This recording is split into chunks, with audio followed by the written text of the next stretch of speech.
It was an ordinary Saturday afternoon when I decided to explore the forest behind my new house. The town was small, nestled in a quiet valley, the kind of place you move to when you want to escape the chaos of the city. I bought the house only a month ago, eager for some solitude. But as I stood at the edge of the forest, staring into the dense underbrush, something didn't feel right. I didn't remember there being a trail back there. The narrow path wound through the trees, barely visible under the layers of fallen leaves. I had walked through this forest before, and had never seen it. But there it was, leading deeper into the woods, into a part I hadn't explored yet.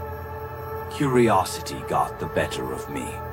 I had moved out here for peace and quiet, but also for adventure, so I stepped onto the path. The deeper I went, the more the woods seemed to close in around me. The trees were older here, twisted and gnarled, their branches curling like skeletal fingers above my head. The air grew colder too, and a strange, heavy silence settled over everything. No birds, no wind, nothing. Just the crunch of leaves beneath my feet and the occasional snap of a twig. As I walked, I noticed strange markings on the trees, symbols crudely carved into the bark. They looked old, ancient even. I reached out to touch one, and a shiver ran down my spine. My fingers recoiled from the cold surface. Something was wrong with this place. Just as I was considering turning back, I heard it. A soft whisper, barely audible, carried through the still air. I froze, straining to hear. It was coming from deeper within the woods. My heart began to race, my body urging me to leave, but something about that whisper tugged at me, compelling me forward. Against my better judgment, I followed the sound. The path twisted and turned until it led me to a small clearing. In the center stood an old, dilapidated cabin. The roof sagged and the wood was blackened with age. The whispering was louder now, though I couldn't tell where it was coming from. I stepped closer, my feet moving on their own.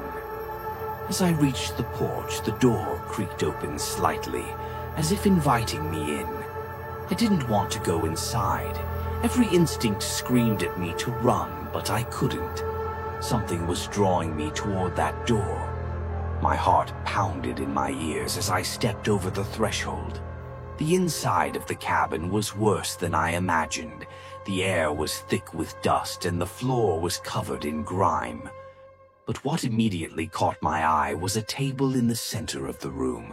On it lay a map, old and worn, but unmistakably a map of the forest. My forest. The path I had taken was clearly marked, but it didn't end at the cabin. The trail continued deeper into the woods, into a place labeled The Forgotten. Suddenly, the door behind me slammed shut, plunging the room into darkness. I spun around, my pulse quickening. The whispering grew louder now, surrounding me, filling the air with unintelligible murmurs. Panic clawed at my chest as I fumbled for my phone, turning on the flashlight. That's when I saw them. Figures, shadowy, barely human shapes, standing at the edges of the room, just out of reach of the light. They were watching me, their whispers growing louder, more frantic. I took a step back, my eyes darting around for an exit, but there was none. The room was sealed, the shadows pressed closer. I could feel their cold breath on my neck, their voices inside my head, telling me things I didn't want to know. They whispered about the path, about those who had come before me, and what had become of them.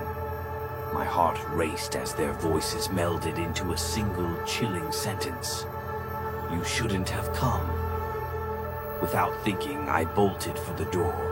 I slammed my shoulder into it, but it wouldn't budge.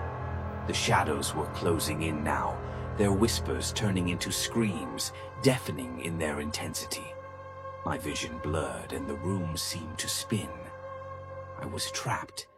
And then, just as suddenly as it had started, everything went silent.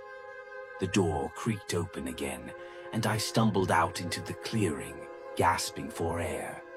The forest was dark now, the sun long gone. I had no idea how much time had passed, but I didn't care. I needed to get out. I ran. I ran as fast as I could, back down the path, not daring to look over my shoulder.